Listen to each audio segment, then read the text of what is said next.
दोस्तों आप जानते हैं, आप इस दुनिया में जब तक रहोगे तब तक आपको हर दिन पैसों की जरूरत पड़ती रहेगी।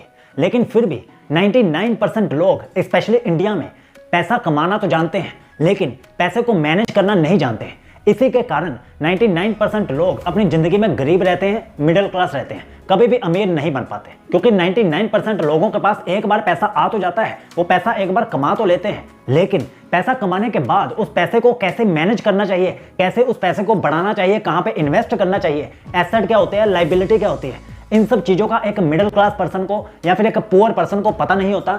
इसी वजह से 99% लोग पैसा कमाते तो हैं, लेकिन अपनी ज़िंदगी में कभी अमीर नहीं बन पाते। लेकिन सबसे बेहतरीन चीज़ पता क्या होती है? जो टॉप 1% लोग होते हैं ना, वो बुक रीडिंग में विश्वास रखते हैं। उनका ये मानना होता है कि अगर हमसे बेहतर किसी इंसान को पता है तो चलो हम उस इंसान से सीख लेते हैं। और इसका सबसे बेहतर तरीका होता है बुक रीडिंग करना। और पैसों के मामले में, मतलब पैसों को मैनेज करने के लिए आज तक की सबसे बेस्ट बुक ये है, रिच डैड पुअर डैड। मैं आपको हाईली सजेस्ट करता हूँ, अगर आप अपनी यंग एज में हो या फिर आपने आज तक कोई भी फाइनेंशियल बुक नहीं पढ़ी, तो मैं आपको हाईली सजेस्ट करता हूँ कि आप इस बुक के साथ अपनी जर्नी स्टार्ट कीजिए। इस बुक में ऐसे कई कंसेप्ट हैं जो आपको अपने घर वालों से या फिर अपने आसपास के लोगों से नहीं पता चलेंगे।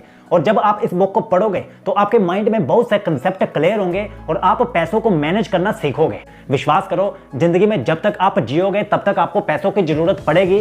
तो पैसों को मैनेज करना आपके लिए एक वांट नहीं बल्कि एक नीड होनी चाहिए। आपको हर हालत में पैसों को मैनेज करना जरूर सीखना ही चाहिए। हमेशा याद रखो, पैसों को कमाना पहली चीज होती है, लेकिन पैसे को मैनेज करना दूसरी चीज होती है, लेकिन सबसे इंपॉर्टेंट चीज होती है। क्योंकि एक बार आपके हाथ में पैसा आ गया तो आप उस पैसे का क्या करते हो, कहां पे वेस्ट करते हो, कहां पे इन्वेस्ट करते हो, या फिर उस पैसों से सिस्टम बिल्ड करते हो। ये चीज डिफरेंशिएट करती है टॉप 1% लोगों को जो अपनी जिंदगी में अल्ट्रा रिच बन पाते हैं, और बाकी 99% लोगों को जो सारी जिंदगी पैसा कमाते तो हैं लेकिन फिर भी मिडिल क्लास के ट्रैप में ही फंसे रहते हैं या फिर और गरीब होते चले जाते हैं। इसलिए अपनी जिंदगी में सीखने के लिए हमेशा आगे रहिए। और सीखने का सबसे बढ़िया तरीका होता है बुक रीडिंग करना, क्योंकि एक बुक में एक इंसान ने अपनी पूरी जिंदगी का सार निकाला होता है। इस बुक में भी रॉबर्ट कियोसाकी ने अपनी पूरी जिंदगी में जो भी सीखा पैसों के बारे में, पैसों को मैनेज करना, एसेट, लाइबिलिटी, सब चीजें उन्होंने इस बुक में सब चीजें बड़े विस्तार से बताई हैं। तो आपको ये बुक जरूर पढ़ लेनी चाहिए।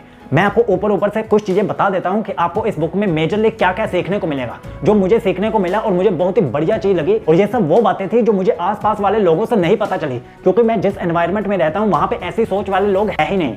इसलिए मैं बुक रीडिंग को हमेशा प्रेफर करता हूं। तो ऐसे कौन कौन से लेसन हैं जो आपको इस बुक में मिलेंगे, मैं आपको एक एक करके कुछ मेजर चैप्टर बता देता हूं, मेजर लेसन बता देता हूं। उसके बाद फिर भी मैं आपको हाईली सजेस्ट करता हूं कि आप इस बुक को पढ़ जरूर लेना। इस बुक का जो सबसे मेजर चैप्टर है ना, वो है एसेट्स वर्सेस लाइबिलिटी।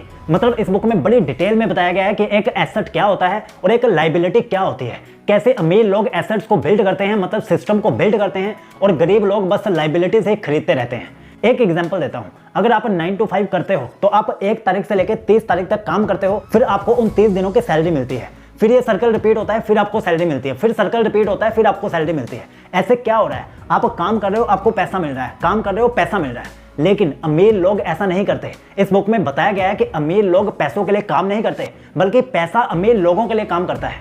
अमीर लोग एक बार सिस्टम बिल्ड कर देते हैं, ऑब्वियसली वो पहले टाइम, एनर्जी, पैसा सब चीजें लगा के कई सालों तक या कई महीनों में एक सिस्टम बिल्ड करते हैं। उसके बाद वो सिस्टम ऑटोमेटिकली पैसा जनरेट करना स्टार्ट कर देता है। उसके बाद उस इंसान को ये जरूरत नहीं होती कि वो काम करे या फिर ना करे, ये उसकी खुद की चॉइस होती है कि अभी उसे काम करना है या फिर नहीं करना, क्योंकि वो जो सिस्टम बिल्ड कर चुका होता है उससे उसे इतने पैसे आते रहते हैं कि वो काम करे या फिर ना करे उसे फर्क नहीं पड़ता। इसलिए आपको भी ये सीखना होगा कि पैसा अमीर लोगों के लिए काम करता है और गरीब लोग पैसों के लिए काम करते हैं। ये मेंटेलिटी का फर्क होता है, और ये चीज आपको डिटेल में पता चलेगी इस बुक में। इसी तरह आपको यह भी पता चलेगा कि एसेट्स को कैसे बिल्ड किया जाता है और लाइबिलिटी से कैसे दूर रहा जाता है। इस बुक में हाईली रिकमेंड किया गया है कि फाइनेंशियल एजुकेशन बहुत इंपॉर्टेंट होती है, जो हमारे स्कूल्स वगैरह में नहीं दी जाती। तो ये बुक अपने आप में एक फाइनेंशियल हब है। आपको इस बुक को कम से कम एक बार जरूर पढ़ लेना चाहिए। मैं सच बता रहा हूं, अभी तक मैं इस किताब को कम से कम 3 बार पढ़ चुका हूं, बल्कि और भी आगे फिर से मैं इस बुक को पढ़ूंगा। इसलिए मैं आपको भी यही सजेस्ट करूंगा